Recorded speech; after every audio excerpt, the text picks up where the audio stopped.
নমস্কার সকলকে, আমার চ্যানেলে নতুন অন্য একটি ভিডিওতে আপনাদের সকলকে স্বাগত। আমি আজকে আমার একটা নতুন ব্রাইড নিয়ে আবারও চলে এসেছি। অনেকদিন পর আবার ব্রাইডের কাজ করছি। ব্রাইডের লোকেশনে আমি পৌঁছে গেছি। আজকে সঙ্গে মাকে করে নিয়ে এসেছি, বড় এসেছে সঙ্গে রেখে ও চলে যাবে। তো ওকে বললাম যে তুমি একটু লাইটটা সেট করে দিয়ে তারপরে যেও, তাই ও লাইটটা সেট করে দিচ্ছে। এদিকে আমার ব্রাইড এখনও রেডি হয়নি। আমি ভাবলাম তাই আমার সমস্ত জিনিসগুলো গুছিয়ে নিই।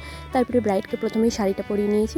ব্রাইড আমার কাছে নিজে থেকে টাইম চেয়েছিল 3:30। তারপর 3:30টার সময় আমি যখন বেরোই তখন ব্রাইড বললো যে না, আমার এখনও কিছুই রেডি হয়নি, তুমি 4:30টার সময় আসো। তারপরে ও 4:30টার সময় যেতে বলেও আমি লেট করে ফেলেছি, আমি 5টায় পৌঁছেছি।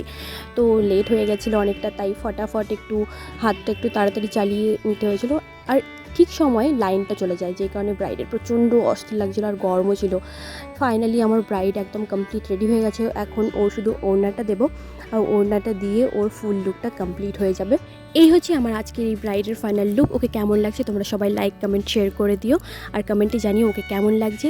আর আমার এই ভিডিওটি যদি তোমরা ফেসবুকে দেখছো তাহলে পেজটি ফলো করে দিও, আর যদি ইউটিউবে দেখছো তাহলে পেজটিকে সাবস্ক্রাইব করে দিও। Thank you.